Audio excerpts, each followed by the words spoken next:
So it's zoom, zoom, zoom, but then only Zoom, two zoom, booms. zoom, make my heart go boom, boom, my supernova. Zoom, zoom, zoom, make my heart go boom, boom, my supernova. Girl, girl, girl. That was so special for you.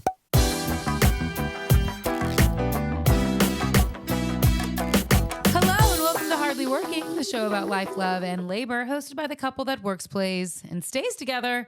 I'm Kellie. Not super excited about how long it took you to get the stays together. Are we okay? Works, plays, and Stays together. Not a lot this week, though. Been busy. A lot of going on this week, goings-ons, but not a lot of staying together And this that's week. SP. And I'm SP. There it and for the last 7 days, we have had 6 gigs. It has been... Between the two of us. Yes. Insanity. Lots to catch up on. Last episode, we did talk a little bit about the house party I did in that private estate in San Diego. And I believe we may have even talked about your gig with... Dance party to end Alzheimer's. Yep. But you and Ashley May flew to Salt Lake mere days did. ago to do an event for... What was that little company, teeny tiny company called? Only my favorite airline ever, Delta. Delta. You did a gig for Delta Airlines? Delta Airlines, baby. It sounds kind of intimidating. It wasn't. It was very fun. They were all dressed up in their snow gear. It was That's fun. so fun. It was a contest, costume contest.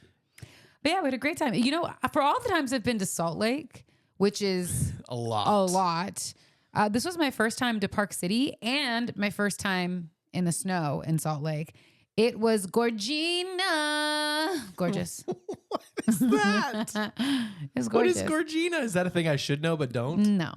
It's just one of my influencer people that I really like. And she always says Gorgina. And I Is like she it. the Gorgina! advent calendar girl? She is my Oh. advent calendar girl. Tis the time Courtney of Cahoon. Go year. follow her. Oh. She also lives in Salt Lake. I mean, also, I don't live in Salt Lake, but because we're talking about Salt Lake, she lives in Salt Lake. What was the last time you've been in snow, period? Did it snow when we were in Shreveport? No, I don't think so. Then the last time I can remember it actually snowing and being somewhere was when we went with Andy and Hannah up to Arrowhead, To the cabin. to the cabin. I think that's probably my last time too. Like of it, like physically snowing, because it was truly. Yeah. So we walked in the snow to get food in Salt Lake, in Park City. But yeah, it was fun. It was great. I got to drive in the snow, which was a first for me, And you survived. and I survived. Shout out to Jansen for telling me to get an all-wheel drive rental car because that came in clutch. Twas the answer to the problem, that's for sure. Twas. But I did do that. It was really, really fun. I did it with Delta. Hopefully I'll be working more with Delta next year. Sure I'm sounds very like excited. it. Although there's another company that seems to want all of your time. Some other teeny tiny company. Yeah, NBC Universal. What? Yeah. Then on Halloween, we both did an event with them, actually. Yeah, we did. My photo booth and your Skills. skills. That's really what I was going to say. Your hosting DJ skills. Yeah. So we on Halloween. Actually, before we get there, you were in Salt Lake City. I was at the Avalon. Yeah. Which you were there mere 3 days prior. I was there hosting. I left a note for you there. Did you find it? I didn't. Wow. I know. Just kidding. Was it that really rude one that was like, pack your bags, get out? Was it that you? Sorry. Just kidding. No. Yeah, Kellie did her event with Dance party to end Alzheimer's. Yep. I never remember it, which I don't mean as a joke. Truly never remember it. They're really But nice. you know what I didn't know about the Avalon? I was hosting an award show there. That's what I was getting at. Applebee's last week. Totally. Oh, Cisco this week. Yeah. The company that provides food for all of the restaurants you eat for. Yeah. Anyway, I had to kind of put together a little thing for the intro of the award show. And what I didn't know until I've worked at the Avalon like 6, 7, 8 times, something like that. You had your first gig there this week. Forever. Yeah, ever. Prince used to do random surprise concerts there. Madonna did an album release party there. That's crazy. Daft Party performed there. Daft Punk or Daft Party? Did I say Daft Party? Yeah, I was like. Daft Punk Okay. and Knife Party, which is a different group, but they didn't do that there. I don't think so. Daft Punk performed there. I performed there Yeah, you for did. the world premiere of Star Wars Rogue One. Yeah, I do. I know that picture. But I didn't know that the very first West Coast television debut Oh, yes. in 1964 happened there for a little band called The Beatles. The Beatles played there. That's crazy. Crazy. I didn't know that I've shared the same stage on much different times with the Beatles. That's crazy. Which was kind of cool to think about because when I worked at the Grand Ole Opry in April of this year, even though I guess they've moved locations, but they actually, I'm sure I said this on the show, they took a portion of the stage and moved it over. Yeah. It's been is really cool. It's been a cool year of working in iconic places. Although, like I said, I've worked at the Avalon a million times and I had no idea. But it's different now because you know. Yeah, because now I can just go on ChatGPT and be like, who is famous that played at this location? Yeah. And then it'll give you 10 things. Yeah. See, sometimes AI isn't the enemy. Sometimes it's helpful. Sometimes. But so I did that gig, which was great. Great to see Tara and Corey in the band because they were playing after me. It was a super straightforward gig for me, which was great. That leads us to the next day. These are back to back to back. Kellie did her gig on Tuesday. I did mine on Wednesday. And then Thursday, 2 gigs. 3 technically, but you and I did NBC Universal, and that was a gig that you got that I kind of piggybacked on. It's true, because you did Wicked with me, the Wicked product launch, and we just happened to get to talking to the person who plans all the parties for that. And she was like, I want both of you for Halloween. It wasn't even like, are you available? It's like, I'm booking you both for that day. We're like, okay. And so we did it. And then at the end of this Halloween event, which was so fun because it was a costume party. It was a fashion show too. It was a costume fashion show like contest, but it was so cool for me. You didn't experience this because you were on the other side of the room. But they brought in like the character actors from the park. So we had Frankenstein. Yep. And first we had Dracula, who like took pictures of the first hour. And in the second hour, they brought in Frankenstein and the bride of Frankenstein. Frankenstein's monster. It's Dr. Frankenstein monster. Yes. And the bride of Frankenstein. And they were like so good. Like did Always not break character, even when it was just like me and the thing. I like had them take pictures so that I could give them because I was doing photos in motion.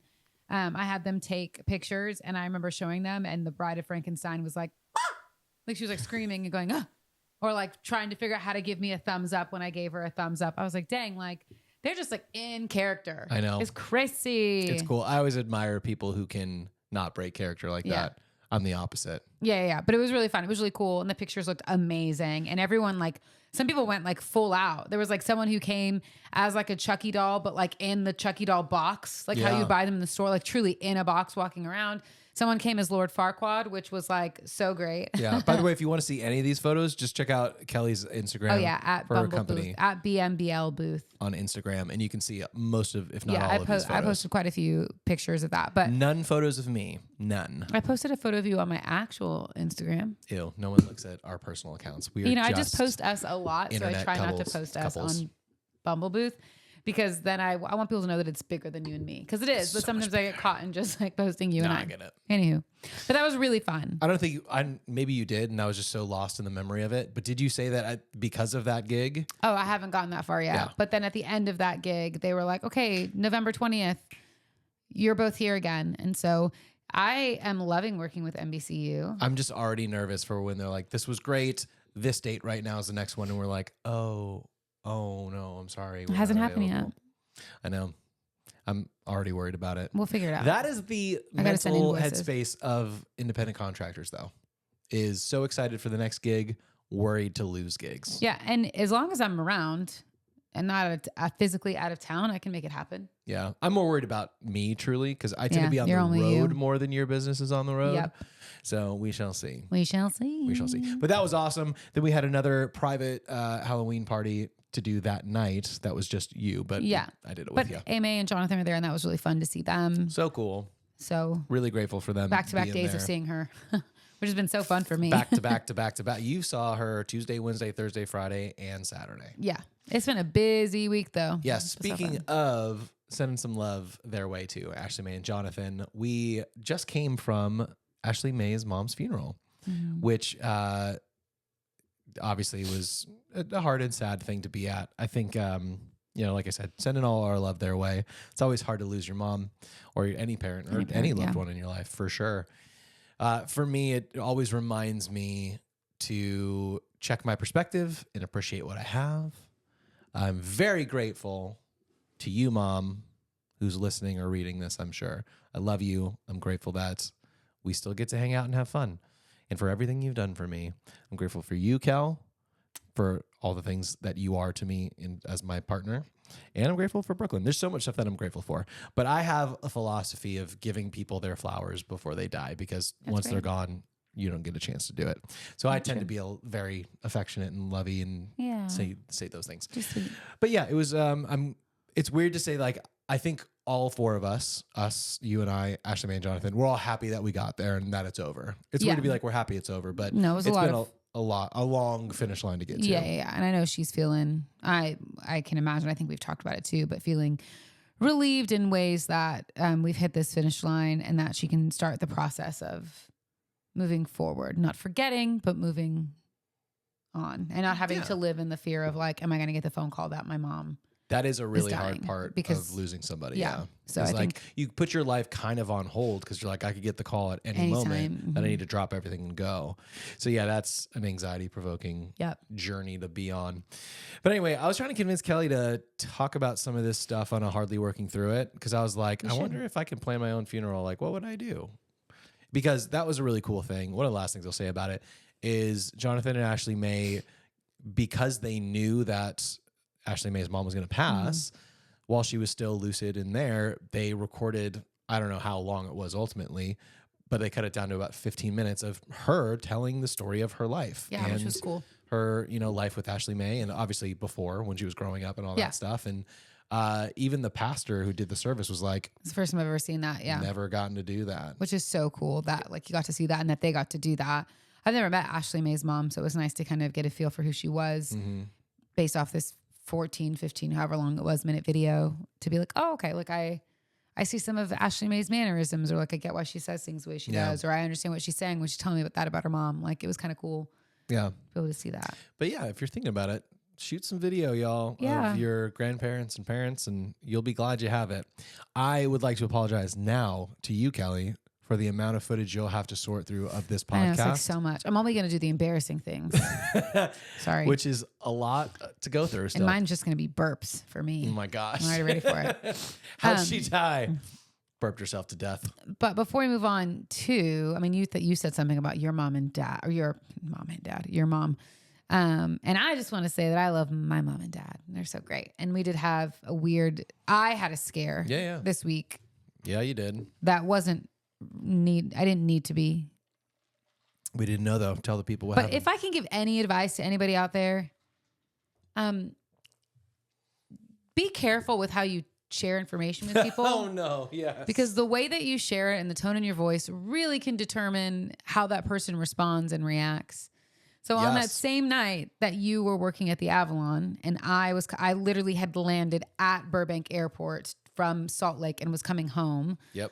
I got a phone call from my aunt, who I love my aunt, but I would say that she doesn't call me very often. Yeah, so that was already a flag. I wasn't going to answer it because I was in the car with Ashley May and we were driving home. We were about to drive home. And then I thought to myself, well, my grandma's like supposed to be getting like a surgery and like, I don't know. There's something in me that was like, maybe I should just answer. I don't know why. Maybe I should just answer. Which I was glad I did. But also, again, be careful how you freaking share information. Because she literally said to me for like 3 minutes, I thought something was really wrong with my dad. Because she said, hey, Kel, are you with your mom? And I was like, no, I just landed at Burbank Airport. Why do you ask? Do you know what's going on right now? No. What's happening? They just took out the second tower. Yeah, your dad was rushed to the hospital. What do you mean my dad was rushed to the hospital? Yeah. I was on the phone with your mom. She said that your dad was rushed to the hospital. I was like, okay. She goes, so can you call your mom and then call me back? Let me know what's going on. First of all, I love you, and Julie. Oh my gosh. I'm not going to call you back because I'm going to fit, like if something's wrong with my dad, I'm going to go be with my dad. And I'm sorry, but you're the last person I'm going to think about. Not because I don't love you, because there's other fires to put out. Mm-hmm. All that to say, I really freaked out. Ashley May was like, do you want me to drive? Like, what's going on? And I was like, I actually had to tell myself, like, there's nothing you can do right now in this moment, but call your mom. So like, you're okay. And I was like, no, I'm okay. Internally freaking out. Call my mom. My dad answers and goes, hey, Kellie. Go, hey, Dad, are you okay? Here you're at the hospital. He's like, well, I am, but I'm okay.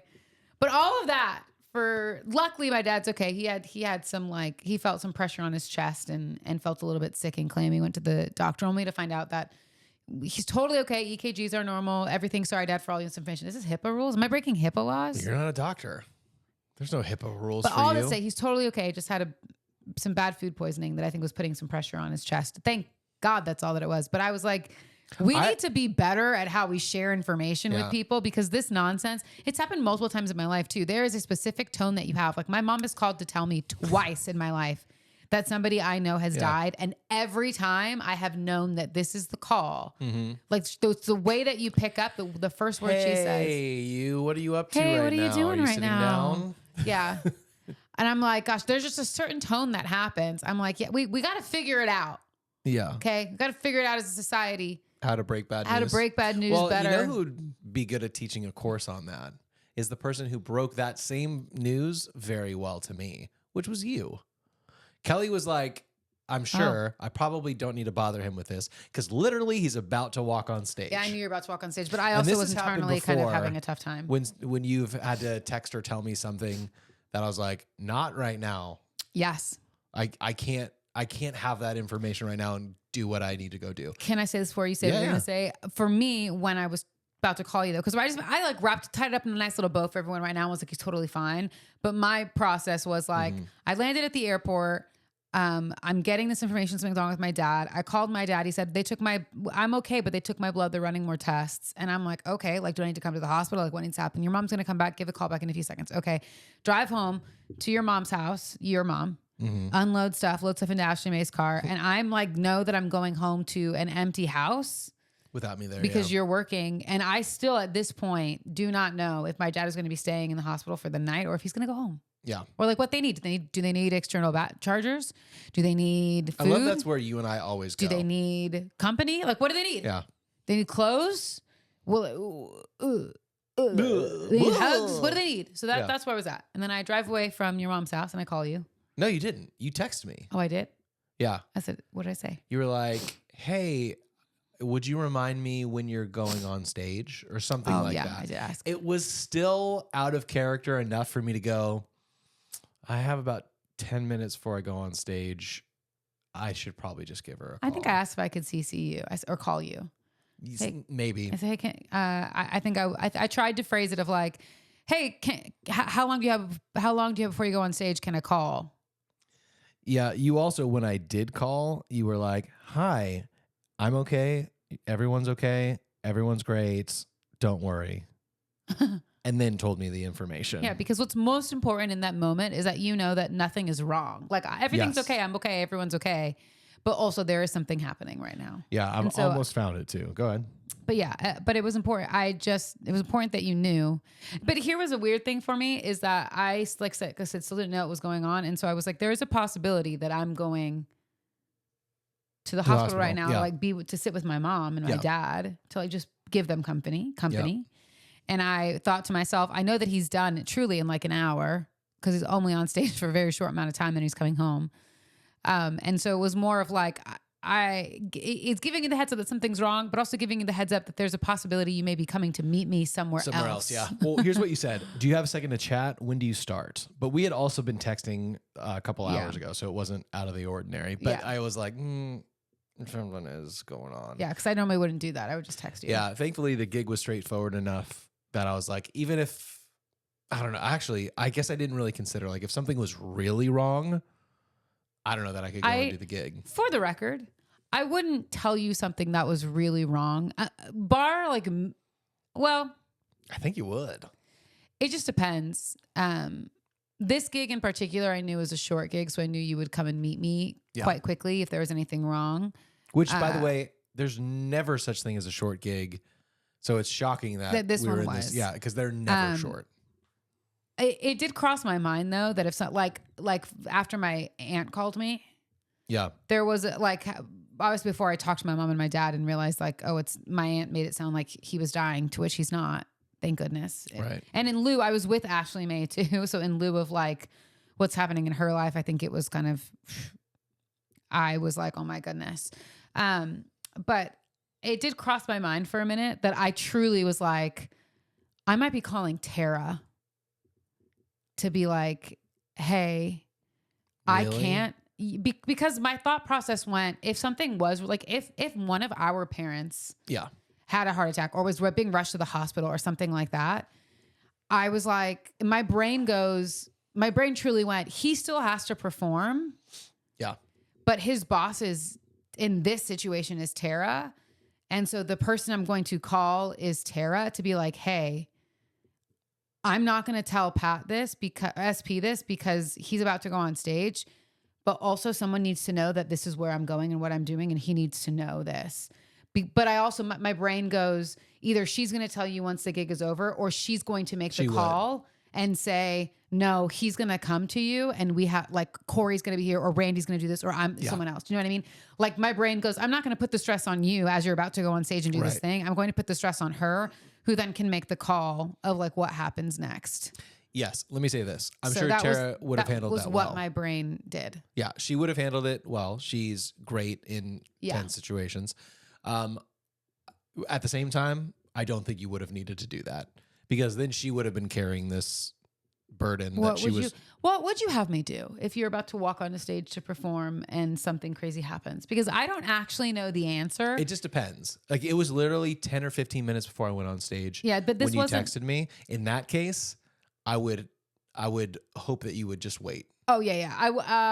Had I not had all the information that I had, I wouldn't have told you. Totally. Does that make sense? But I knew that we were just waiting on a blood test, but my dad was feeling better, like all the things. And my mom wasn't worried. My dad wasn't worried.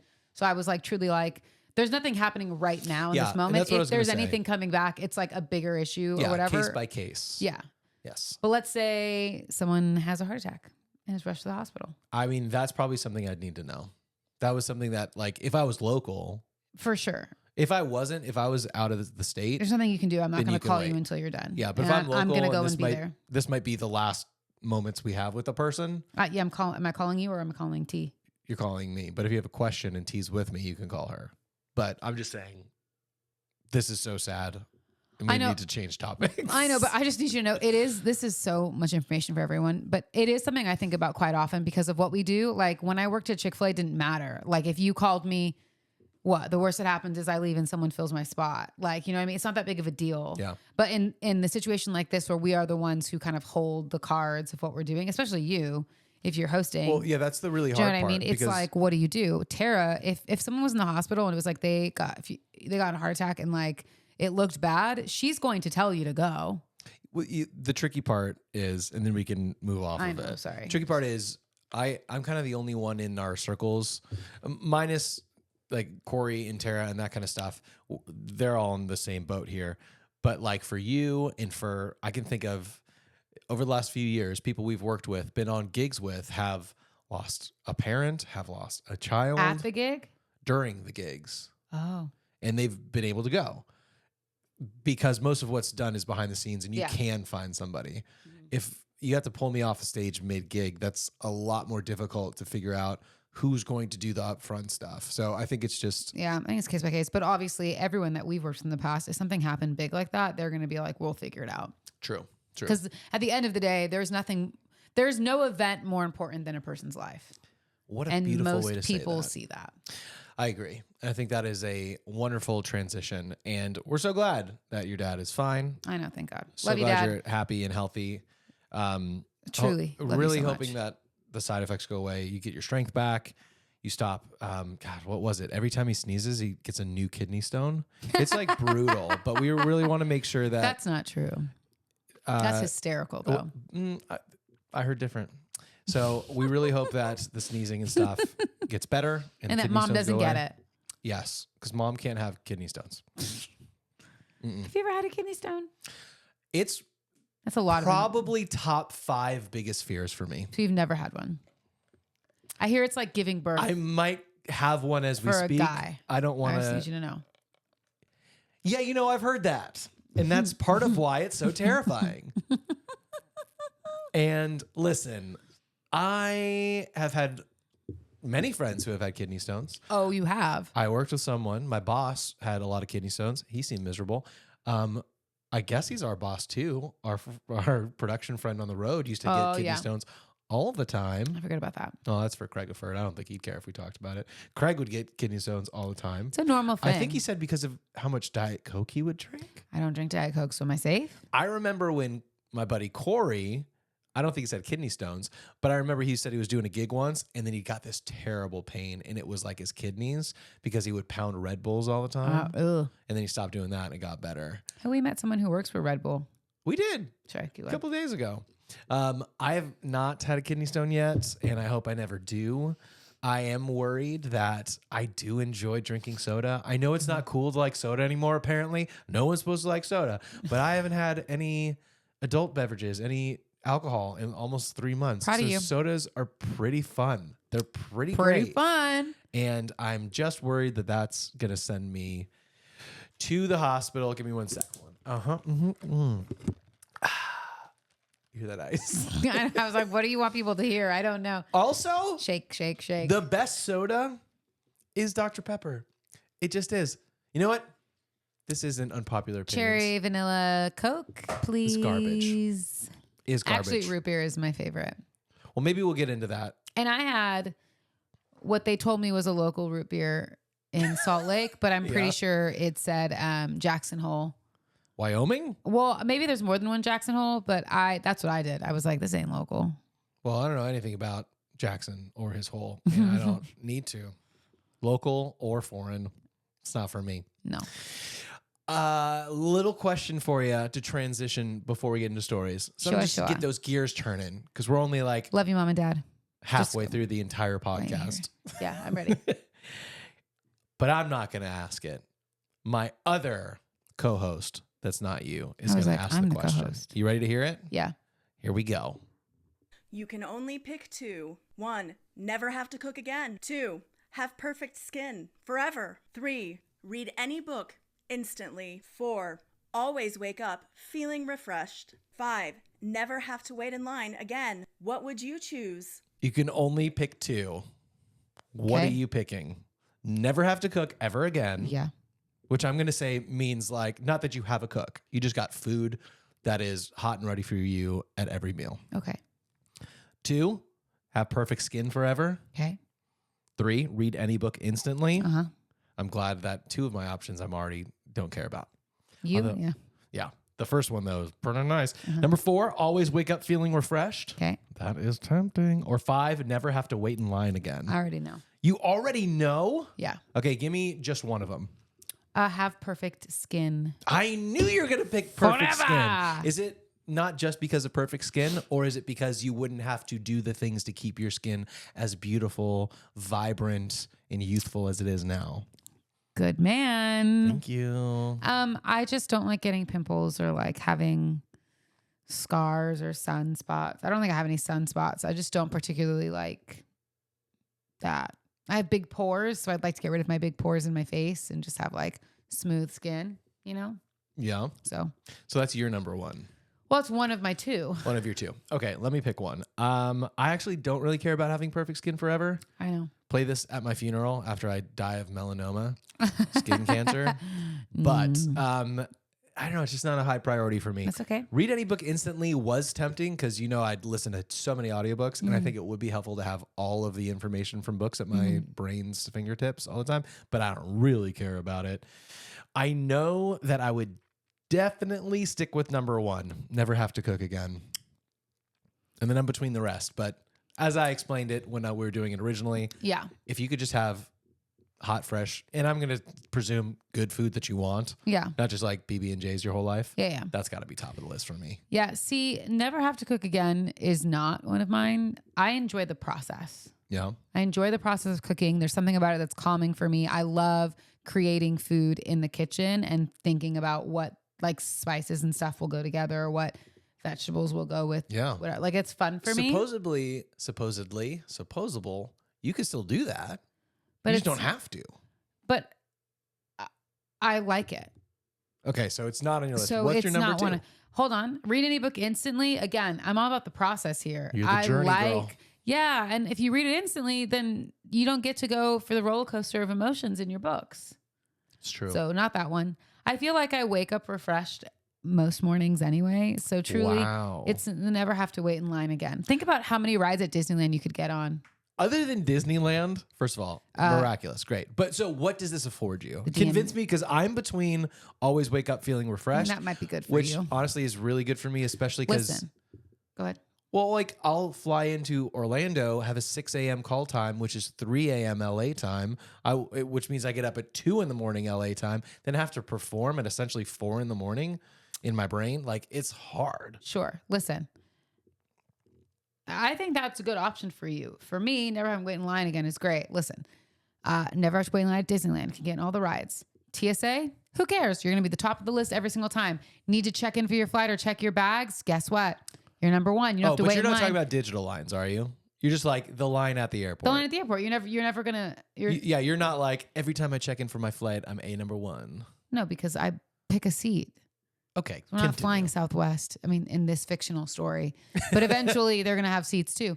But you never have to wait in the line for your baggage, which means you're never going to be late for your flight unless you arrive late. But like, it's never going to be because the line is long. Never have to wait in line at the grocery store.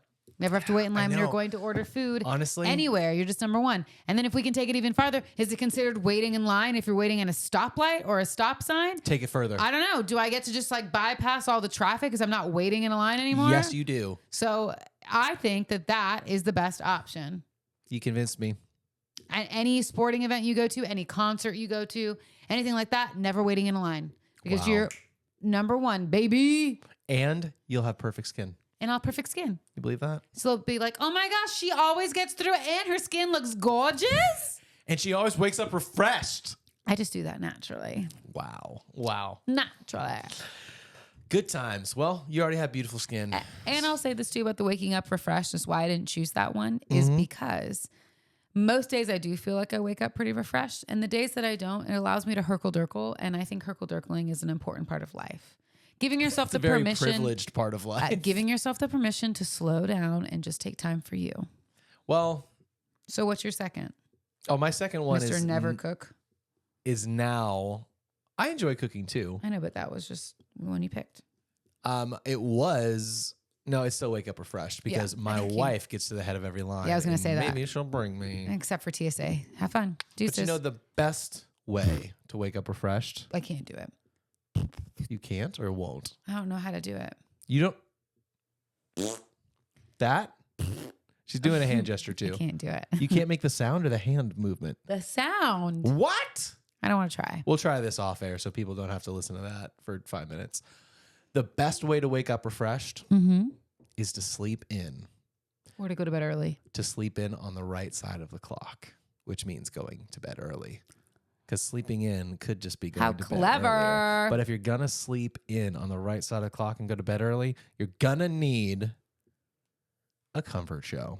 That's why this week's episode is brought to you by a comforter. No. I was like, duh. No, what's our sleep show, Kel? You just go ahead. I was going to say Ancient Aliens, but I don't know that that's considered our forever sleep show now because we've done Unwrapped, we've done Joshua Weissman, we've done How It's Made, we've done Archer, we've done Bob's, we've done Family Guy at some point in time, which wasn't my favorite time, but we did do that for a while. Not a long time. Gravity Falls is a big one. That was a huge one. But Ancient Aliens. I see you eyeballing my iPad. I see you iPadding. It's a pyramid. It's not just a pyramid. It's a clock. So if you haven't watched Ancient Aliens. It's all about aliens and how they're not so ancient. But let's talk about like the fact that they're always trying to make a connection 100%. Between aliens 100% and old structures that you can't explain how they were built, like the pyramids. How did the pyramids get built? How did they build Machu Picchu? What about the H's at Quetzalcoatl? Pumapunku. Yeah, Pumapunku. Pumapunku. Pumapunku. I feel like about to. Have you ever heard of that place? No, but Ancient Aliens will tell you all about it. We've heard of it. They have perfect H's cut out of stone. How about Easter Island heads? Yeah. They're not all just heads. Facing the right direction. They're actually facing each other if you go far enough. There's some on here and some of different. And that they're not just heads, that their bodies are underneath. Bodies. I mean, come on. Stonehenge? What about the Sphinx? Stonehenge is what was it for? What about if you go even more in London, there's more of those things put up somewhere else. What about Snake Hill? That's like in Philadelphia over or something. Yeah. What about the Sphinx that was just a head, and then it was like more than that, and that's supposed to be older than the pyramids, and they redid the head to be something different, and it's not what it's supposed to be. Now we're just turning into a conspiracy theory podcast. Well, nothing you've said has been conspiracy theory. It's all real. You've just been identifying landmarks. Why are you saying yes like that? I don't know. You're just identifying landmarks. Yes, and I'm telling you, dropping truth bombs about them. No, you've just been What identifying about them. the Tower of Giza? Who am I? The Pyramid at Giza. That's all you've said so far is what about Listen, this? what about that? Where there is no, there is like a room that they haven't even looked inside yet. That is just, it's there, but they won't let anyone go inside. They're like, is that the queen's room? We don't know. But there's actually no pharaoh buried in there. But that's what pyramids were for. So what was that pyramid for? And in the back of it, there was like water, like maybe it was a generator. And that water from the Nile would come into it and it'd be a generator. See, look, it's not just talking about it. It's giving conspiracy theories. A full-on lunatic. It's giving conspiracy theories. There we go. That's good. How about the Nazca lines? Those are crazy. That you can only see from the they're sky in, before they're in we South can even America. fly. Mm-hmm. And they're all and they're drawn on the floor. When you look in the sky, it's like, oh, that's like a plane, Or a but that bird. looks like a person, or that's a bird. Yeah, do you know what I'm talking about? Or a monkey or an owl. Or a monkey or an owl. Yep. Anyway, Yep. so now that we've given you our whole Check out Ancient Aliens. doctoral thesis on this, I don't know if you've heard, they freaking found a new lost city in Mexico. I did hear about. Did this. you? Yeah. How did we not know it was there? Well, it's because it's buried underground. It is buried underground, and they were doing some radar with lasers. It's called LiDAR. Yeah, I was like, what's it called? LiDAR, and it wasn't even archaeologists. It was just people doing LiDAR to see if there was something there. Well, I read up on this. So LiDAR is a laser radar, but it's shot out of planes. Yes. And it has to do kind of, I assume, look, I don't know what I'm talking about. So I'm going with what I can have, Math. what I can do. Yeah, exactly. Science. Kind of like sonar, where they kind of measure the reverberation or the bounce back, how long it takes to come back. Echolocation, sure. That's kind of, it seems like what the LiDAR is. They measure how long it takes for the laser, whatever, to come back. They were looking for something and not a lost city. They were looking for something. These people that found it?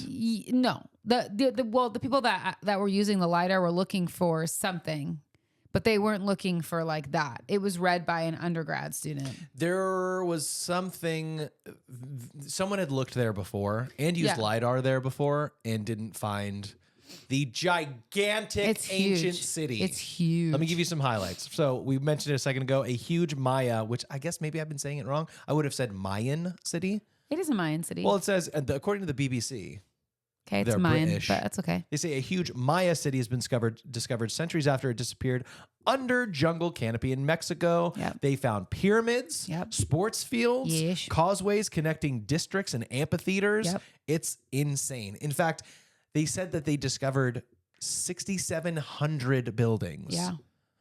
6,700 buildings. I know. I have read a little bit about this, so it's not as shocking as. And I'm surprised we didn't talk about it. I probably was in Salt Lake when I read about it. Must have been. But it's crazy. And sorry, now we should talk. This is what our podcast should be, talking about ancient and stuff like that, because that's so fun and so exciting. Anyway, it's happening now. But what they're saying is that they used to think that older people would come to Mexico, like to like retire or to die back, like way back in ancient times. Like this is a place they'd come at the end of their life. Like the olden days Florida? Yes. But that's what scientists believe, is that they would come here to do that. And they're like, this city, and I think other cities they found too, but it's starting to prove that no, like it was like a prosperous city. It was a prosperous area, and it wasn't just a place that older people came. Yeah. It actually was a place where that was thriving and doing that, which leaves us with the question, where did everybody go? And why was this big city forgotten about? And it's not just this one. They found other ones too that are very similar to this, that are just as large, that have never been found, that are just abandoned. It's not like there's a ton of people. There might be people buried there, but there's not like there's a ton of people there. They've just been forgotten about over time. And there has to be some reason that they left, but there was no natural disaster, nothing like that.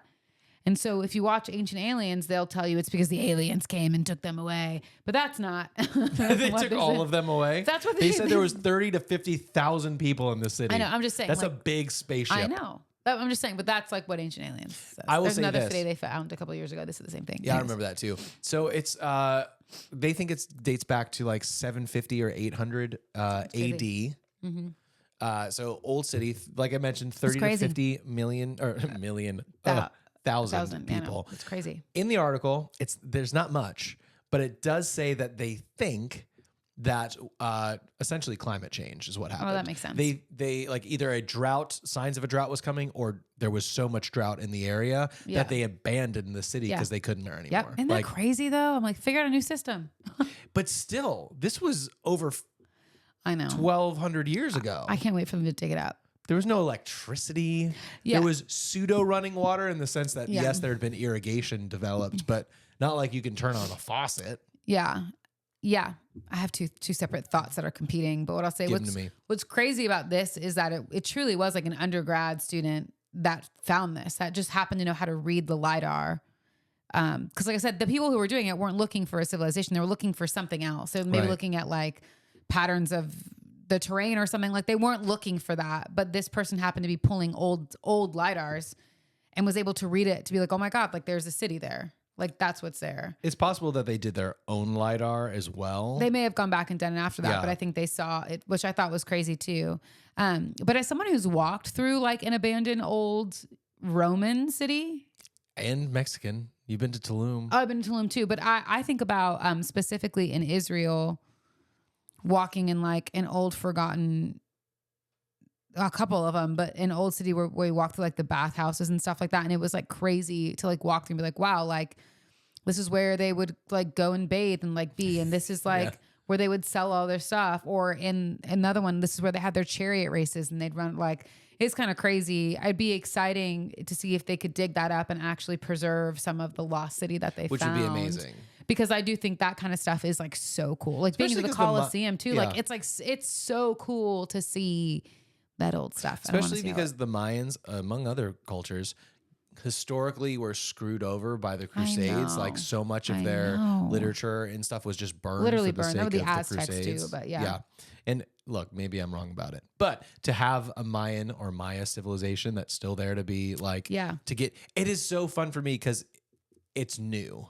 Yeah. I don't tend to like history because it's like, we know that if you've ever wondered, is there anything different about SP and Kellie? It's that Kellie likes history and the past, and I like the future. Yeah. Biggest difference. But, the only difference. But this is new information. Yes, it's about the past, but it could tell us something that we don't know, and that's really fun and exciting for me. Because I think you like history in the right context. I think that like recent past history you don't particularly like, but ancient past history I think is actually Sorry. Calm down. Knock that over. I think is actually really interesting for you. Like, because even if this wasn't the city, like learning about the pyramids or learning about pharaohs or learning about the ancient Aztecs or anything like that, or Stonehenge, I think all of that stuff is actually exciting for you because it is like this, like what in the world happened?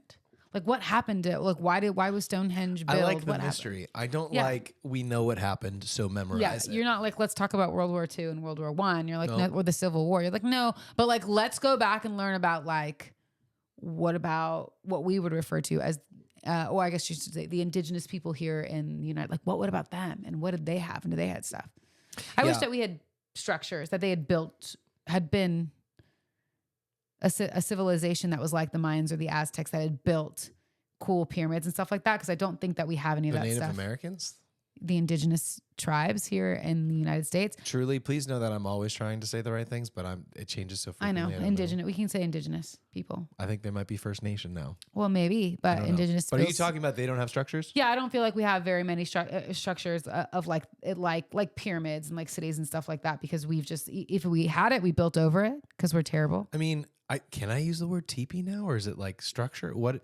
No, I hear that, but that's not like a pyramid. Well, but that's what I'm saying is, as far as I learned, that was kind of their housing. I know. And so there wouldn't be relics of buildings. For sure. But I'm a little sad that we don't have relics of, we really don't have any like historical things here in the United States. It's not like you can go somewhere and be like, look at this thing that they built. I kind of like it. Down in Mexico, there's stuff, which is just a jump, hop, and a skip away. Look, or South America. We are in the midst of everything going down in fire in our country. So all of the buildings that are currently here will be covered in jungle in 100 years, and someone will find them using LiDAR. Probably not jungle because we don't have jungle. Maybe sand. Well, speaking of conspiracy theories, we have sand. The whole country doesn't have sand.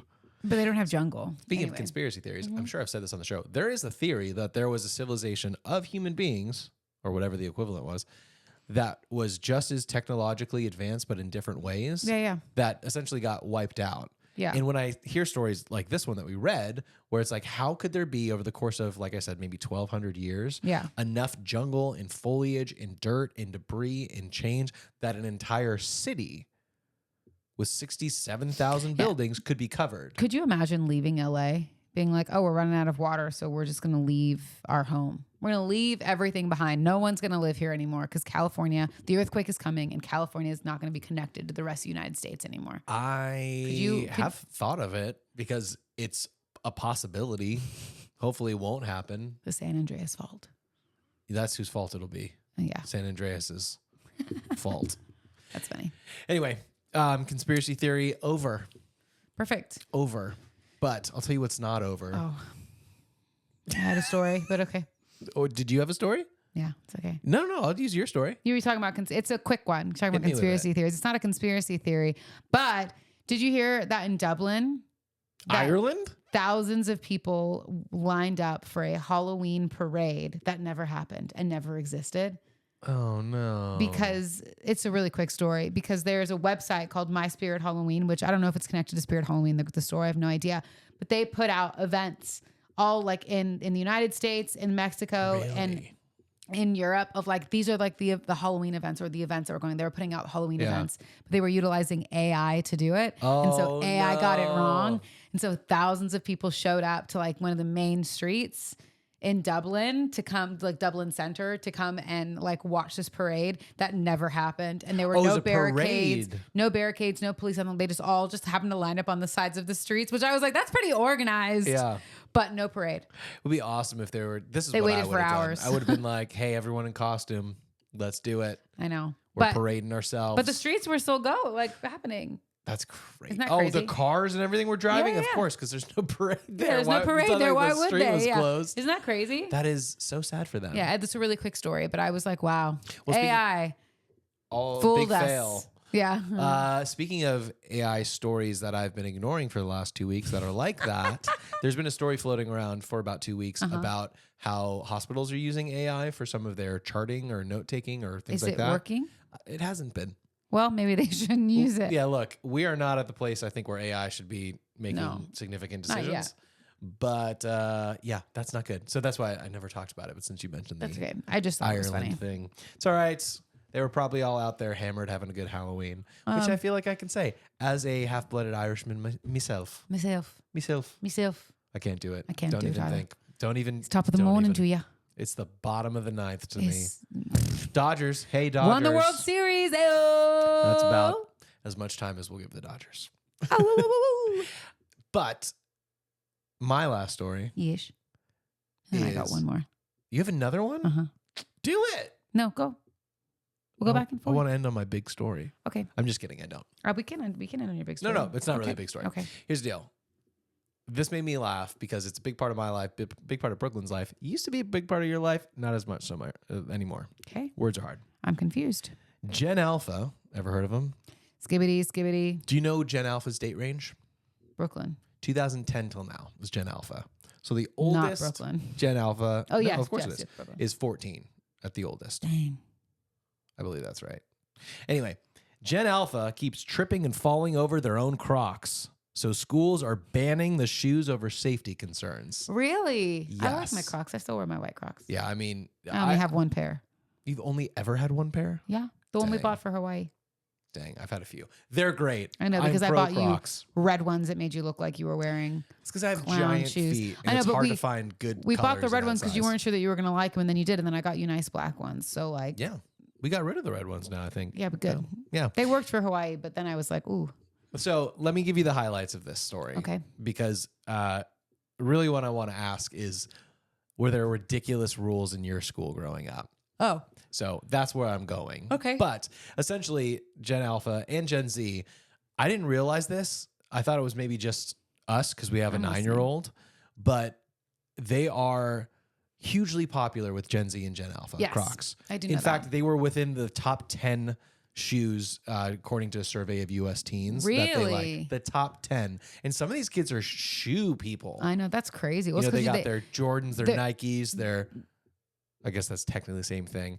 Their Adidas, their Converse. They've got all this stuff, but Crocs were in that list. I think I would have to guess it's because Crocs are so customizable. It is. And It's because an they have easy way to crazy express yeah. yourself. Yeah, because of the gibbets. Mm-hmm. So it's really big in that culture. I didn't know that it was so big that actually this last year, Crocs revenue went up 55%. That's and had their best year crazy. ever. That's What crazy. company is having their best year in 2024? Crocs. That's it. I can't think That's of it. another one. Maybe Amazon. That's it. Yeah, that's it though. Crocs. That's it. So anyway, big deal. I didn't realize how big of a deal. So fun. Again, I am a fan. So this kind of goes to kids are like, they're loose shoes. They're foam clogs, I guess. So Yeah. kids are, twisting their ankles or falling over because of that. Like, because they're being middle schoolers and Yeah. stuff. Ah, They're yeah, just being fair. kids. And so I remember when I was growing up, you had to have closed-toed shoes. Yeah. That was a requirement. And same thing here. But Crocs are closed-toed shoes. But you also need shoes with a strap along the heel. They do have have a that. strap. They So have the now safety strap. lots of schools are going, okay, yes to all that. You can't, they must be closed-toed. They must have a back strap. And I don't care, no Crocs. It's not even an exception to the rule. It's an addition to the rule. We're like, we know Crocs fit this and should work, but you cannot have them. That's crazy. It is crazy. Hopefully Brooklyn for loves our her kids' socks. sake, Or her Crocs. her socks, Her socks hopefully and her for our Crocs, but her kids' Crocs. sake, it won't happen at her school. But do you remember some dress code requirements from high school or middle school? Yes. Tell me. Which fall oddly really in line with the church's ones. I forgot went to to mention public this. school. Yeah, so Kellie went to public school her whole life, and I went to private school my whole life. So I was in uniforms from 3rd grade until 12th grade. Yeah. And some of them I thought were okay for me. Well, the most ridiculous one that I thought was ridiculous only because of the double standard that happened is that in high school, a couple things. Your your tank top straps had to be 2-finger width. They had to be as wide as 2 fingers. Like wide as 2 fingers, Yeah. right? So there was that. And the second thing is that your pants had to be like to your fingertips when you put your hands on, or like mid-thigh. Yeah. So we at had that least. for girls, is skirts and shorts had to be at least as long as your fingertips. And then it switched to a rule that was skirts can't be more than 2 inches above the knee. And I kid you not, adult teachers would go around with rulers and measure minor children, which is It's a little bit too inappropriate much. in most cases for me. Yeah, I would say that I never really got in trouble, or I didn't see very many people get in trouble for any of these things, but I did think it was kind of a ridiculous double standard because we had that rule about, I have like church rules roaming around in my head as well. So I don't know if it was like your fingertips and then 2 inches past that, or if it's to your fingertips or it was just mid-thigh, but it was something along the lines of that. But the cheerleaders' Skirts were way shorter. Were way shorter than that, and they would wear them to school when they had games and stuff. It was almost like a requirement. Which but that also is weird. But that was okay. Yeah. And I was always like, but do you have an understanding that like, you're like, school pride, wear your cheerleader outfit. Who cares that it's shorts? But you over there, you normie who didn't make the cheerleading team, your skirt better be lower. It better be lower. I was like, God, like, if you can't do a triple back handspring, you better wear some pants. what a weird double standard. It is weird. Dude, we had those were kind of Yeah. weird school ones. We didn't really have a thing about closed-toed or anything like that. At least not. I'm thinking You about could wear high sandals? school. I feel like I remember wearing sandals to school. For PE, you had to have like PE shoes, Yeah. so we just put them in your locker. But I don't recall. Like, I mean, I feel like I wore sandals to school sometimes, but I don't really remember. Yeah, I definitely could not do that. Oh my gosh. I even went to a private school for my first year of college where there was a dress code. Crazy. That's Can you crazy. imagine being an adult in college and not being able, it's easier to say what we had to do. In order to go to class, you had to have pants on, sure, closed-toed shoes, so shorts are out, flip-flops are out, and a shirt with a collar. Whether that was a polo or a button down. For girls too. Up to you. You know what? Can't say I remember much like about a the girls' blouse. rules. Yeah. If you were going to go to class, That's you had to look like that. crazy. Wait for it.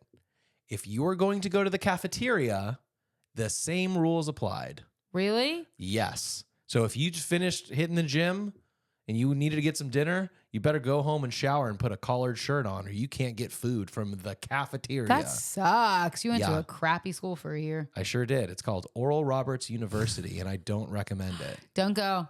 Yeah, we'll have a whole Hardly Working Through it on that. Yeah, we will. Also, because I was uncultured, the ironic part was there was a restaurant on the first floor. Like imagine this cafeteria as a big building where the first floor is more like a lobby, and then you go up an escalator or stairs, I can't remember, to where the actual giant cafeteria is with a lot of eating stations. Yeah. But on the bottom floor in that lobby area was a little fast food restaurant that you can use your card or your credits from, like that you use the cafeteria to get in, whatever it is, like $12 to get in. Yeah. You could use that at that restaurant. I never used it because I was like, I've never even been to this restaurant. They don't even have them in Los Angeles. It was a Chick-fil-A. That's hysterical. A freaking Chick-fil-A. And it wasn't until like the last week of school where I was like, actually what happened was me and my buddy Victor Hammer, we used the rest of our money on the card, not only to get as much Chick-fil-A as we could handed out, but there was also a little coffee shop where, which is so stupid that we did this, but there's a coffee shop that also sold those glass Starbucks like frappuccinos. We got as many as we could. We just was like, burn the card. Really? Yeah. Because you're not using it. Oh, you weren't coming back. No, it was the last day of school or last week of school or whatever. And you had to use it or lose it. And so we just handed out Did you have one coffees of to those people. Chick-fil-A's sandwiches? Of course. We also handed out 2 coffees to a couple that we didn't realize seemed like in retrospect were breaking up. Because we're like, you guys want a coffee? We were just obnoxious. Yeah. And they were like, no, ew. And then they were like, actually, like, yeah, we'll take a coffee. And that's when we realized we're like, oh, this is either a DTR or a GTFO. Who knows what it is? But yeah, anyway, how did we get there? Oh, rules. Weird rules. Speaking of weird rules, so I went to not just a private school, but a private Christian charismatic Pentecostal school. So all of our dorm rooms were separate. Like guys had a dorm room, women had a dorm room, totally separate. Yes. So couldn't do anything like that. You had a curfew. So I was in college as an adult, as much of an adult as you could be at 18 What was or 19. your curfew? I believe it was 10 p.m. on Weekdays and like 11 on I think it was weekends. 10 p.m. period. Oh, Unless you had like an excused absence. so weird. Can you imagine that? It was freaking weird. Also, don't recommend this. We had communal bathrooms on our floor. So No. like, yeah, it was weird. No. So like all the showers were communal, all the toilets were communal. It was not awesome. I'm out. Yeah. So those were some of my favorite things. That's fun.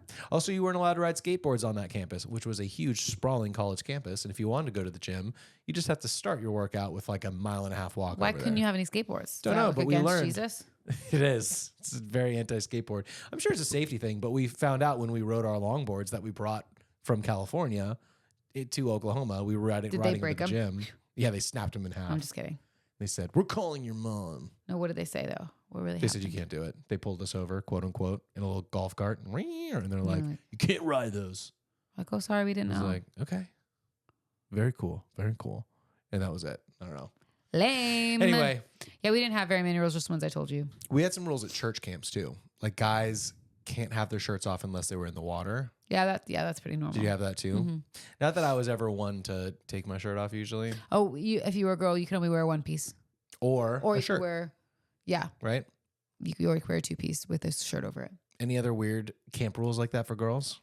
That was kind of the only ones for guys was shirt unless you're in the water. That's kind of the only one. Obviously, like the obvious ones, like girls and guys can't be in a cabin together, duh. But also like can't walk alone together. Yeah. Did I tell you about purpling? Oh yeah, that's a normal thing. Yeah. If you didn't grow up in church, you might not know what purpling is. It's that guys are blue and girls are pink. And when you put them together, They make purple. no purpling. So don't do it, which means don't hold hands, don't do anything, which is hard as like a 17-year-old kid at camp. You're like, we're at camp together, and this is my girlfriend, or this is the person I like. I want to hold their hand. And you know what happens? Then the leaders come to you and they say, hey, everyone looks at you guys as an example, as the older kids in the group. And if you can't do follow that. the rules, like it's going to be a problem. Mm-hmm. And that's why we keep having our sexuality closeted until it explodes in therapy 20 years later. I know. Because everything was so repressed. It's happened. It's exploded now.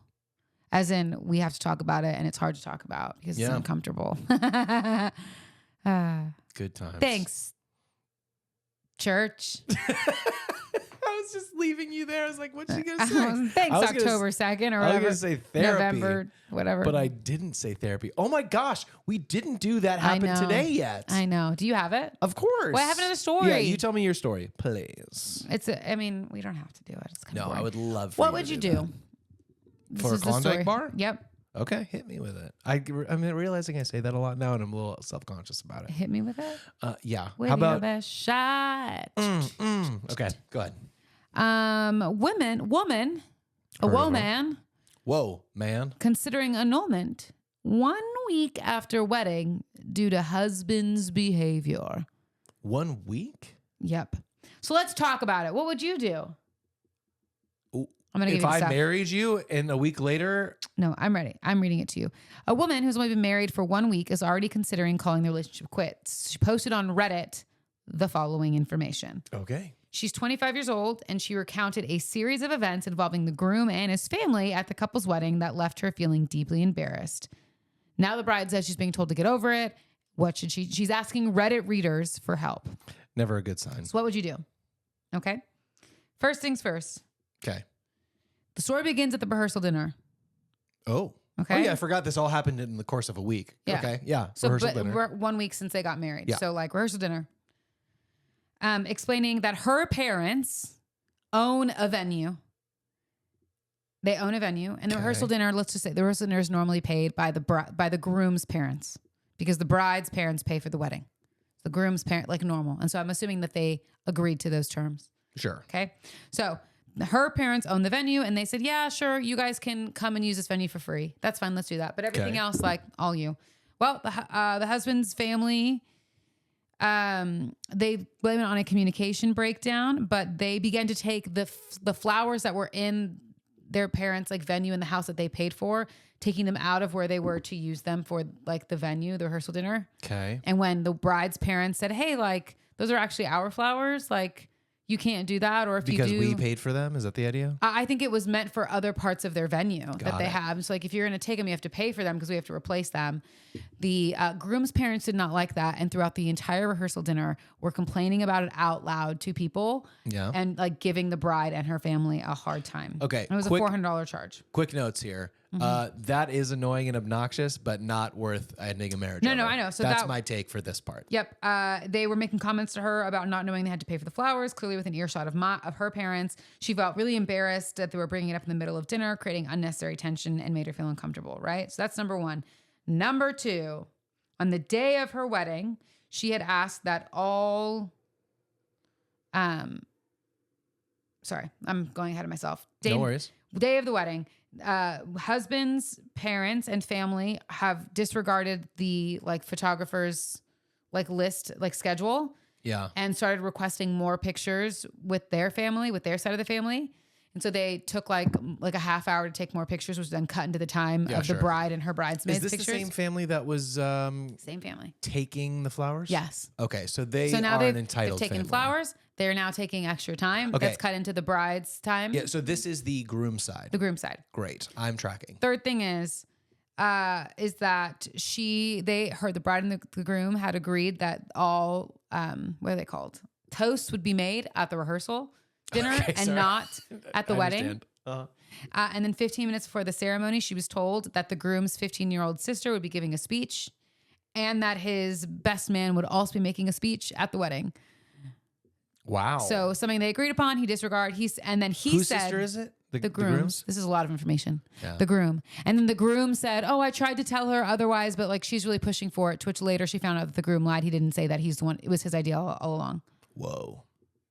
I mean, so far, I don't think this was enough to get divorced, but I think you could have seen a lot of these red flags and not gotten married in the first place. True. Because this person seems to not care about you or your feelings. Go ahead. True. It only made it worse when the brother, who was the best man that was told he'd give a speech that day or a toast, repeatedly mentioned in his speech not really knowing the bride that well. That's almost as rude as like the mother of the groom needing emergency eye surgery right before the wedding. Oh my gosh. No. I'm glad she was okay. No, not rude. No. I love you, Mom. Thanks for coming to the wedding still, even though you had to have emergency eye surgery. You're such a hero. And then the last of it is overall, his family seemed to be prioritizing their own interests and needs over what was best for them as a couple. She continued saying, like, when she raised these concerns to her husband, he brushed them off, making it seem like they weren't that big of a deal. And later she found out her husband had lied about telling his sister to give her speech at the rehearsal instead of the wedding. So he had told her she gave it at the wedding. And then he asked him not to bring this matter up with his parents to further the drama, but he did. He immediately ignored her and brought it up. Yes. And then they texted her and like got upset with her. Okay. Is there more? Because I already have an answer. Is there more truly? That was it. She posted it. This is all and then just from the week of the wedding? So it was like, like the rehearsal dinner and then the wedding and then what happened on the wedding and then her feelings afterward, which I agree is a lot. But I'm just curious, what would you do? What's the advice that you would give this Reddit poster? Should she get her wedding or her marriage annulled? Here's what I know about the internet is they are always willing to change their minds. That's true. Not at all. Here's what I'd say.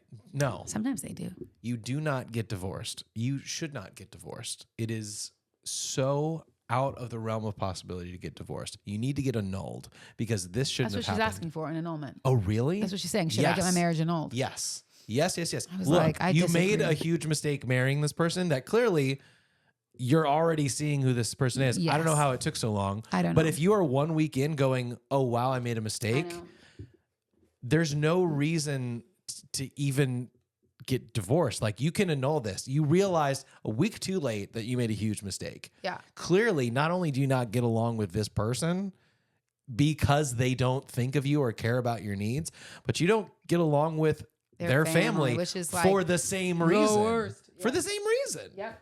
So yeah, honestly, I'm glad you told me the details. You got to get this annulled.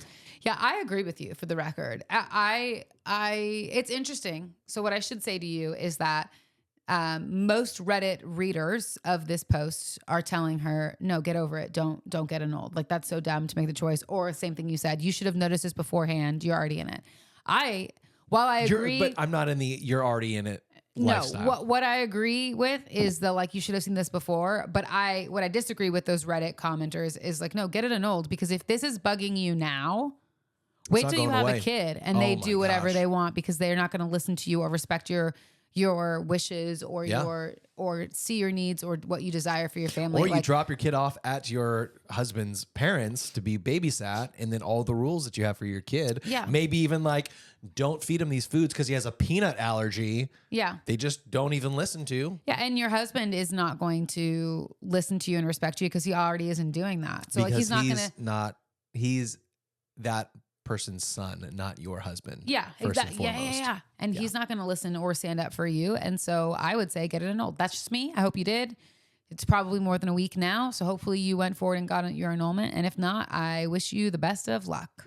We will be keeping our eyes and ears on this story as it breaks. No. Speaking of a follow-up, though, there was a little story that I didn't read all of. But remember last week when that Walmart employee got locked in that oven and died? Someone said they didn't believe one of the other employees was like, there's no way that this 19-year-old would accidentally do this. So maybe there's a murder afoot. Maybe there's afoot a murder. Maybe someone murdered afoot. We don't know. Stay tuned. We will keep you updated. We won't. Eyewitness news. All We'll right. keep you updated in bits and pieces like that. Do you have that happened today? That happened today? Do you? For November 6th? Do you? Yeah. Let me hear them. I will tell you. Oh, wow. What? That's a long podcast. I know. I don't know if you've noticed, but we tend to do that. Not a ton has happened on November 6th throughout the years. Well, I'm ready for it. Not a lot has happened, but some big things have happened. I mean, November 5th is election day, so that's pretty big. Makes sense that November 6th would be. We should probably mention nothing. That if it's not obvious, this was recorded before the election. We have no idea. No idea. We're actually in Salt Lake City right now as you're listening to this. Yes. Or we're coming back home from LA. So yeah, we have no idea. So this will be weird to listen to later. But anyway, not a lot happened, but big things. Like the birth of Emma frickin' Stone. What? 36 years ago. When Emma falls in love. That's a song by Taylor Swift. I really love Emma. I like Emma Stone. Emily Stone. But I have seen far too much of her than I ever needed to. I agree with that. I forgot about that movie. Things. Yeah. So, not being critical. But I like Emma was Stone. Like, didn't think I could ever get bored by seeing too much of Emma Stone, but we got there. Or yeah. Or anyone put in that situation. But Emma Stone, happy birthday to you. Happy birthday. This one was interesting to me because, at least at the time of this recording, Jimmy Carter's still alive, our oldest living president. Wow. Who, 48 years ago, was elected as U.S. president. So 48 years ago, he became president, and he's still That's alive. crazy. Has he hit 100 yet? I don't know. Math. Let's go with soon. So Jimmy Carter, that's fun. We mentioned this earlier in the podcast. Album release in the UK in 1963, 61 years ago. The world wet. The world met the Beatles. Really? The album That's released crazy. in the UK in 1963. Oh my gosh, say that, girl. I was Jimmy right. Carter is 100 years old. He was born on October 1st, 1924. So, yeah, he just turned 100. Yeah, I thought that's what it was, but you know, when you get close to 100, people keep kind of saying you're almost 100 for a long time, so I wasn't sure. He's also been on hospice for a really long time. Has he really? Yeah, but he was incredible. Even as recent as a couple of years ago, he was still out there building houses with Habitat for Humanity. That's crazy. I don't know anything about him politically, but He seems up like a until his good dying guy. day, he's out there just trying to help. So cool. Pretty cool. Good guy, good guy. Those are the big things, but there were a few movies that came out 41 years ago. Mm-hmm. A classic holiday film featuring young Ralphie Parker and his quest for a Red Ryder BB gun. Oh. Premiered on November 6th, 1983. And that movie is... A Christmas Story. I was going to say that. I was going to say A Christmas I Story. saw it on your face, though, that you weren't I confident. truly was going to be like, A Christmas Story? Maybe this is how I'll do the movies from now on. Yeah, Oh, A this will be Christmas fun. Story. Christmas Story, happy birthday, 41 years ago. November 6th. And there's only one other movie worth mentioning on here. Okay. So I'll tell you the other ones really fast. Peanuts movie came out. That's fine. Bee movie came out with Jerry Seinfeld. Whatever. Yeah. Although I have heard that that's a better movie than we actually think. I haven't seen it. But 26 years ago, a comedy was released where an actor plays a socially awkward person who's not quite on the sports team that then became... Waterboy. How did you know? I was gonna say, like, it said it on there. I was like, he became the water boy. No, that's the word. But he became the water boy. He became And it's called Water Boy. He was the water boy Yeah. who became a player on the team. Oh yeah. Yes, and that Who was was the lead in that? Adam Sandler. Adam Sandler. I was gonna say it's Sorry, like, it literally starts off Adam Sandler's comedy, The Water Boy. I was Yeah, like, where do can I read start that. reading? are you impressed that I knew? I am. Did you The grow up Water with that? Boy. You had two older brothers, so Yeah, I we assume watched you that watched quite a bit. Of Yeah. course. That was back when things were still okay to do. in terms of comedies. Yeah, like you could still do the things like the water boy. You couldn't do that now unless you made that actor someone who is really actually has a stutter. Yeah. Yes. Yeah. Yeah. Yeah. Some of the stuff I'm like, do you know what actors do? Like, not Yeah, they every act. actor Yeah. is. Yeah. And that's okay. Anyway, but I do think representation is very important. That's all I I'm just do. saying. Yeah. Also, Thanks, November 6th. The Waterboy was a huge movie for me growing up. I thought it was, of course, like the funniest thing. It was that. It was Austin Powers. It was like that time in comedy. Yeah. What's funny is you said I knew it was the water boy, and I was like, it sounds like something that Jim Carrey would do, but I know that it's not Jim Carrey. Yeah, but it was that Ace But it was like Ventura-ish that type era. of thing. So I was like, I know it's not Jim Carrey. That's why I was like, who is it? Because it's not him. Adam Sandler. Adam Sandler, you can do it. Yeah. You can do it. Wasn't his mom like a crazy like hoarder or crazy OCD person in that his movie? mom was Kathy Bates. Wasn't she like a from- crazy OCD person in that though? And like she had like a certain amount of everything. Am I crazy? It's possible. I know she was very protective of him. Granted, Yeah. I was 9 when this movie came I out, know, so I I don't really remember. I might have been 8. And I was even younger. Even younger. She was 3 years old, everyone. She was 3. Wow. I love when I do stuff like that. All I do is I look over and you just go, like, give me a scowl. Wow.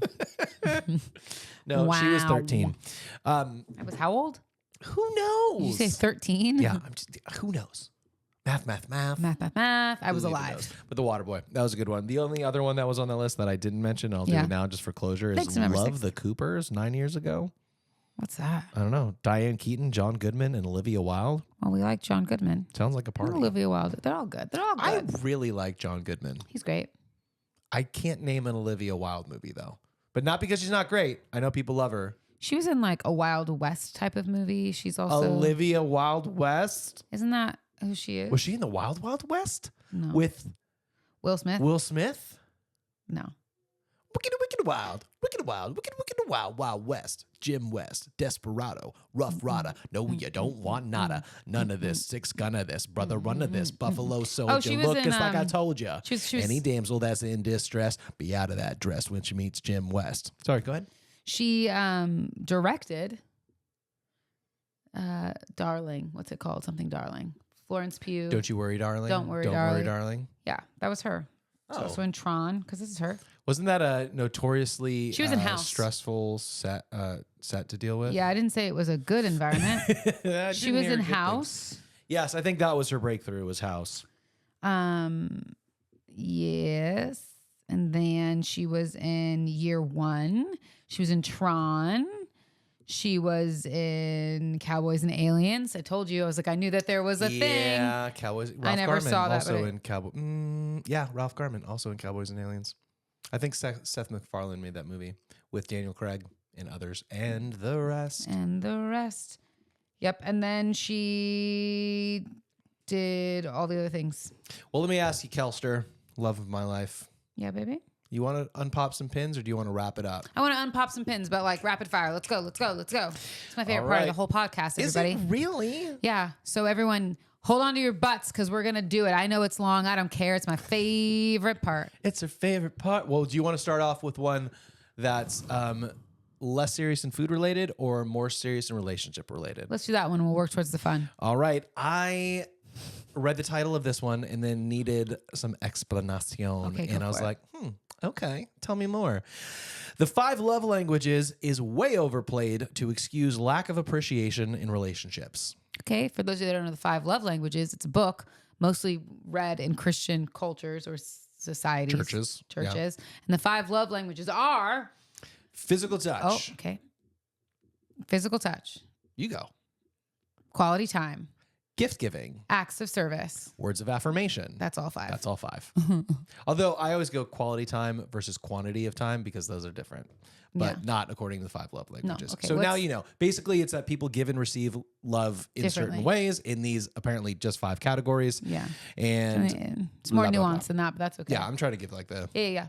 dummies version Yeah. for Yeah. dummies. Here's what they said though. Here's the thing about the 5 love languages. All of them show love. We may have the ones that hit home, but anytime I receive any of them from my partner, Yep. I felt loved and appreciated it. Truth. And if there was something I actually needed, I would ask for it. I feel like too often it gets thrown out there. Somebody posts in relationships about their partner showing a lack of appreciation or just plain disrespect. And someone chimes in, quote, "Well, you didn't show them love in their primary love language." But I feel like this ignores the greater problem of disrespect and lack of appreciation. If it's what you need, why is it too much to ask for? In a non-abusive relationship where everyone's trying hard, that's a big key, why is it so hard to accept that sometimes life is just a struggle and there can be periods of time where you just have to muddle through, focus on the better days ahead, and then rekindle things instead of just jumping ship? So what's the unpop pin? That the 5 love languages is overplayed and is an excuse for lack of appreciation in relationships. I think this person is looking at it in a way that's very interesting and different, but is not necessarily accurate. Because I do hear what she says. Like, if you know what you need, you can ask for it. But I do think it takes an emotionally intelligent person to do that, and someone who also isn't struggling in those moments. I can do that with you sometimes. It's taking me a long time to get there, and you can do that with me. But we are emotionally intelligent. We've worked hard to understand like how we feel loved and when we don't feel loved. But I do think that there are seasons, and I can express this now in my life, Sure. where sometimes I'm either feeling so overwhelmed or like just like so down that like I don't even know what I need, but I can still feel love if it's given to me in like whatever my core love language is. Yeah. I'm not a big fan of labeling things. I understand that even for me, this is a good way to kind of put things in buckets. Yeah. It's not the end all be all. And I think that's why people get mad about this. They're like, well, what about it? It's like, Yeah. well, the book wasn't written for every single human ever. Yeah, it's not just possible. it's a guidebook. And I will say it has guided me, even though I've never read it. I've taken the tests and I understand it pretty well. I know that your love language is physical touch, particularly in times where you're feeling sad, down, in conflict, even if it's pointed at me. I have learned over the years, because you've told me and we've tried it and it's worked, that like, even if we're in conflict, you will benefit. Usually I'll ask if it's bad, but you'll benefit from being hugged by me or held by me, or even putting my hand on your leg or holding your hand or whatever it is. Yeah. Even if you're like, I don't want to, you know it about yourself. Yeah. But that I it don't will want make to you do feel that, better. but I know it's better. So hold my hand. And so for me, I think that that's a helpful tool to try to help take care of you as my partner, because I perceive that as part of my job. I think that this perspective is kind of backwards. It's like how you're receiving love and being like, it's not good enough. In their specific instance, they said what they say, an excuse for lack of appreciation in relationships. I suppose you and I can't really relate to that because we just kind of relentlessly express our gratitude to each other, which I know is probably obnoxious, but it keeps our life really happy. But anyway, if someone's not, quote unquote, communicating in your love language and you've expressed that and they don't change it, I think that that's odd. I think it's probably different based on people's circumstances. But if you know, let's take it out of love. If you know that like your partner hates when you put your hand in their hair, but you're like, that's how I show love. You're an idiot. You got to pivot. Yeah. Like they don't feel loved when you're doing that. So don't do it. So don't do it. Yeah. Yeah. That's kind of how where I've fallen on all of that stuff is like, it's good to know what your love languages are. So you can be like, hey, I know you keep giving me presents. That's a great example for me too. Like, I don't need another present. Yeah. I would rather just have time with you. Yeah. Take you on a date. Exactly. Something like that. Yeah. But so I don't know if I'm agreeing or disagreeing. I don't think it's I don't think it is the excuse for this, but I think it's something. I think I don't know exactly. I think whoever, I said she, but it could be a he. I think whoever wrote this is bitter. I think it was a she. Maybe had a bad experience, but I don't think it's like phrased that well. I think what we're both trying to say and what we can communicate is that it doesn't matter if it's the 5 love languages, if it's your Enneagram, if it's your Myers-Briggs, it doesn't matter. It's all there to help you understand yourself more and for other people to help understand you more so they can love you better or treat you better or approach you better in the best way that they can. It's not none of us fit into a box because we're all individuals and we're all different. And just because I'm a 2 on the Enneagram and someone else is a 2 on the Enneagram doesn't mean that we're exactly the same. It just means that some things may be true. And it helps to give you that knowledge. Or like we both might have acts of service somewhere on our thing, but it doesn't mean that we receive that the same way. Yeah. So it's a guide book to help you love your partner or take care of your partner better and or understand them better. But it doesn't necessarily, it's not a like checklist. Yeah. You can't like check it off and be like, I did it. So like it worked. Or an instruction manual. It's a guidebook, a reference point. Yeah. I would throw this out there too. I probably don't need to, but for what it's worth, if you're wondering where we stand on it, I would say you don't need to read the book. In fact, we're not endorsing the book at all, but I do think taking the test is a really helpful tool. And also to your point as well, even if like we are the same, like acts of service, that doesn't mean every time you're going to show me love, I need it to be in the form of acts of service. Yeah, it's just like the thing that means the most to me. Yeah. But sometimes I need something different. Sometimes it's the quality of time. Yeah. And also it changes, right? Yeah. You're like, sometimes we've had so much time together that time isn't the top of my priority. Like you really filled that tank, but you know what other tank is empty? The dishwasher tank. Gifts. I'm just kidding. Gifts. Always. But you know what I mean? Like, so it changes. And I think you have to know your partner and read your partner. And again, it's like, it's a reference point. Yes. It's to help.